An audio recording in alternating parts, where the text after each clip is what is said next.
ඔයාලා දැන හිටියද අපිට chat GPT යූස් කරන්න පුළුවන් කියලා අපිට ඒ businesses වල Instagram handles Facebook handles එහෙම හොයාගන්න. ඔව් පුළුවන්. අපි බලමු මේ කොහොමද කියලා. ඉතින් මේ වීඩියෝ තමයි මම කතා කරන්න අපේ businesses කොහොමද AI එක improve කරගන්න අලුතෙන් staff hire කරගන්න නැතුව කියලා යන වීඩියෝ series එකේ third video එක. ඉතින් මම මේකට යූස් කරන්නේ chat GPT.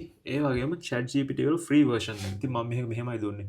මං හිතනවා ඔයාලා මේක ගොඩක්ම foreign clients ලාට cold messages send කරන්න target කරනවා කියලා. ඉතින් අපි බලමු give me a list of small jewelry businesses in Chicago with their Instagram handles. ඉතින් එහෙම දුන්න ගමන් මෙහෙම list එකක් දුන්නා chat GPT එක. ඉතින් මම මේක search කරලා බලුවා ඇත්තටම මෙහෙම එක හරිද කියලා. ඉතින් ඔයාලා ෆේද ඒක ඇත්තටම හරි business එකක් ඇත්තටම business එකක්. දැන් මම මේක කොහොමද chat GPT එකේ මාස 2-3කට කලින් try කරා. එතකොට මේ feature එක තිබ්බේ නැහැ. ඒ කියන්නේ අනේ මං කරා වැරදි දන්නේ. හැබැයි ඒකේ දුන්නේ මේ කියන්නේ Instagram handle එක කලින් එහෙම. දැන් ඒක දෙනවා.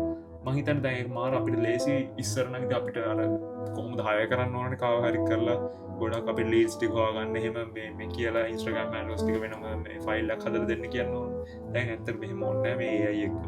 ඉතින් මම ඊළඟ වීඩියෝ එකේදී තවත් මම දන්න AI ටිප් එකක් ඔයාලට කියලා දෙන්න. ඒ වගේම ඔයාලා දැන් තව AI ටිප්ස් තියෙනවනේ ඒකත් කමෙන්ට් එකක් දාන්න.